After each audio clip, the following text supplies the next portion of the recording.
committee for this opportunity to be here, and as you anticipated, I will take this talk on behalf of Mario Lascia.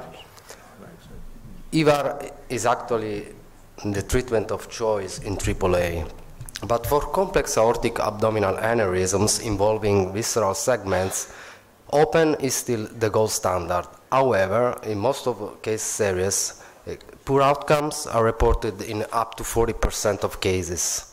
So during these years, endovascular repair has been evolved from standard device to treat infralineal AAA to fenestrated or branched device to treat more complex aneurysms. The chimney and periscope graft techniques has been introduced as a bailout technique to treat after unintentional coverage of renal arteries. But today is quite well standardized technique which can give the opportunity to treat up to 4 vessels. The aim of our study was to report the long-term experience and mid-term outcome of chimney and periscope graft in endovascular repair of pararenal and thorac-abdominal aortic aneurysms. So this is a single-center series with an intention to treat protocol with prospective data collection and retrospective analysis. We did the last follow-up and reviewed the cases in January 15. So the aorta board in USA is made up of different specialists, anesthesiologists, vascular surgeons, angiologists, interventional radiologists, which work together and decide for each patient the best treatment. And we have to say that almost 80% of cases presenting complex abdominal aortic aneurysms are treated endovascularly. The anatomic criterion to use chimney and periscope graft are justarenal AAA with very short neck and angulated neck, and in those cases we used to perform 1 or 2 chimney and periscope graft, or when it's more complex abdominal aortic, more complex aortic aneurysms, then we use branched stent graft or multiple chimney and periscope graft. And this is a schematic drawing of a chimney graft technique where both renal arteries are addressed from above, from the left subclavian artery, and stent graft are deployed into. We use generally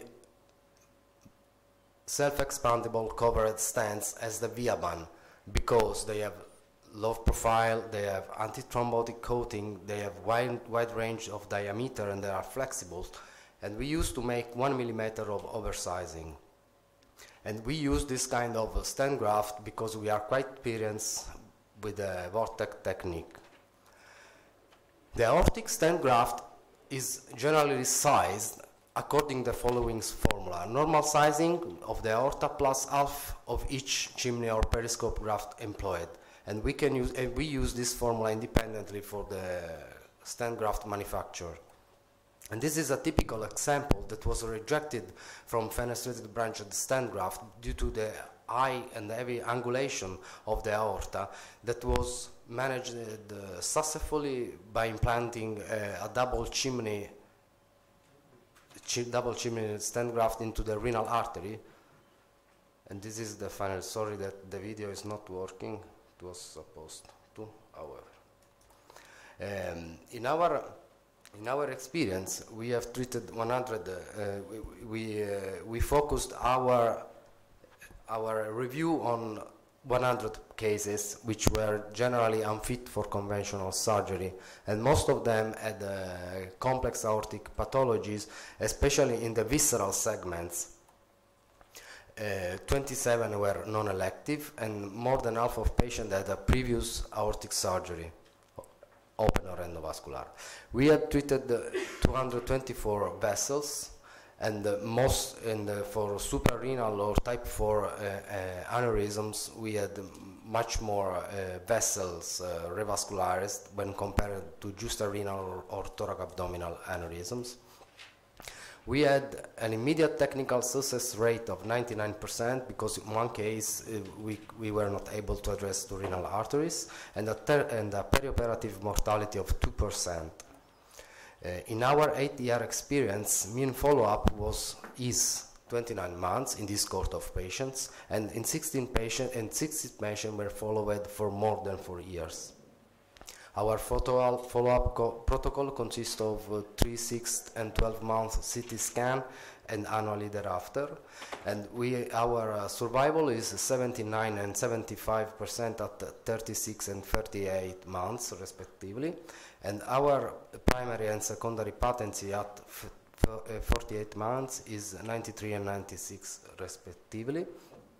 And when we compare the outcomes, we have observed that mortality at follow-up was superior in non-elective cases and in patients receiving 3 or 4 chimney and periscope grafts, while patency was inferior in smaller and diseased vessels. Reintervention were quite more frequent in non-elective cases and in patients presenting small and sick vessels. So we had 28 reintervention. This reintervention, all but 2 were performed endovascularly. We had a significant reduction of aneurysm diameter, and in 95% of cases we had a reduction of the diameter. In all cases we had an increase of neck length that didn't change over the time. We didn't observe any difference according to the aortic device employed, as for aneurysm diameter, and the same is for the patency. So when we look at the literature and we try to compare the chimney and periscope graft to the fenestrated and branched graft, we observe that, of course, for chimney and periscope graft we have a small cohort of patients reported in literature. So this is an advantage for the fenestrated and branched EVAR, but maybe because chimney and periscope are newer technique.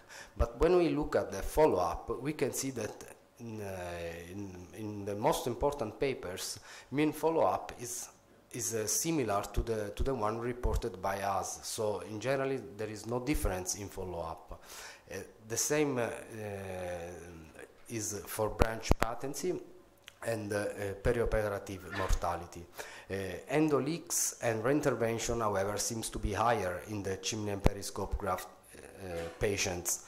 However, the anatomic limitation is much more important for fenestrated and branched EVAR. Also, when we consider the perioperative mortality rates and we compare this to the fenestrated branched, there are really no differences. But cost seems to be higher for fenestrated grafts. We have to say that the typical case of chimney and periscope graft is one renal artery. When we see this Cook schematic image, we can observe that this case would need to treat both renal artery and superior mesenteric artery. But if we imagine to treat this case with the chimney and periscope graft technique, maybe we could use only one chimney graft for the left renal artery. So we don't have additional vessel at risk, and we don't have extra cost for fenestrated devices. So in conclusion, chimney and periscope EVAR seems to be a valuable option to treat pararenal and thorac-abdominal aortic aneurysms. Best results are achieved in elective patients where less than 2 chimney or periscope grafts are used to preserve perfusion of vessel that has to be more than 4 millimeters of diameter. In comparison with fenestrated and branched EVAR, the chimney and periscope graft is a simpler procedure with less manipulation and device, and without the need of covering unnecessary healthy aorta and eventually aortic branches. However, more experience and comparative studies are required to demonstrate real value of chimney and periscope EVAR, especially in regard to fenestrated and or conventional open repair. Thank you for your attention.